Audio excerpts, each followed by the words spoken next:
السلام عليكم ومرحبا بكم متابعاتي الغاليات، وعواشركم مبروك. الله يدخل عليكم هذا العيد بالصحة والسلامة وكل ما تمنيتو يا ربي.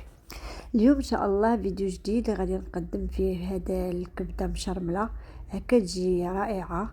وزيناها بالفلفله مقليه بحال هكا، كتجي منظر زوين وشي حاجه لذيذه. عندي هنايا الكبده مقطعه طريفات كبارين شويه، السمن، هنايا قزبر المعدنوس وكمون والثومه وتحميره يعني فلفل حلو، خرقوم وبزار الزيت، فلفله مقطعه والزيتون وبصله وحامض مصير. الكبده هنا خديتها الكبده مقطعه قلنا، غسلتها مسبقا، شويه ديال الخل صافي. هنايا درنا الكمون، معلقه صغيره ديال الكمون ومعلقه عامره ديال الثومه، وهنايا الفلفل الحلو اللي هي التحميره، الخرقوم وشويه د البزار. هنايا القزبر والمعدنوس جاو بالزيت شويه، هنا انا طحنته لكن نديروه بالزيت راه كيجي كيبنن لينا هذا الكبده. وصافي الملحه، وغادي نشرملها وغنخليها هكاك واحد ساعه بعدا ديال المكانه تشرمل مزيان تشرب صافي. وعاد غادي ندوزو للطاجين ديالنا. هنايا الطاجين درنا قلنا البصله،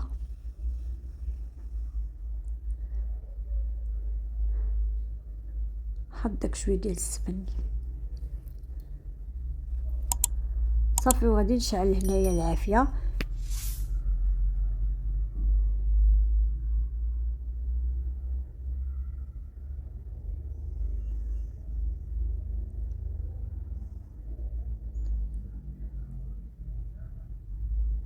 غادي نبدا ندي شويه د البصله شويه ونجيبها في داك النار.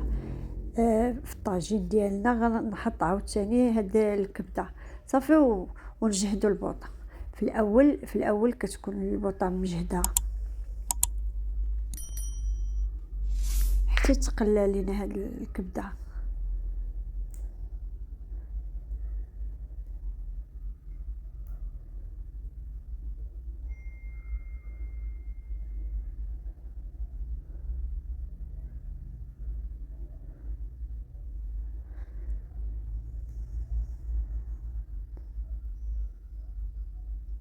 صافي كنبقى نخلطها هكا نديها ونجيبها حتى نحس بها دارت مزيان، يعني بدات كتغلى شي شويه. صافي غادي نبدا نقص البوطه بحال الشمعه.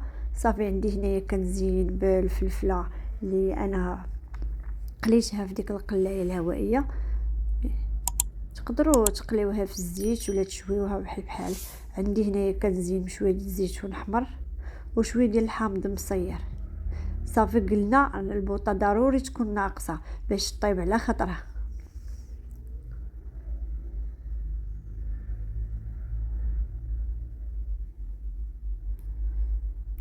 وفي الاخير هنايا راه شتي طلقات الماء ديالها بوحدها، ما زدنا حتى شي حاجه الماء. المهم الطاجين كيجي شي حاجه زوينه، جربوا ان شاء الله غادي يعجبكم وبالصحه والعافيه، وشكرا على المتابعه.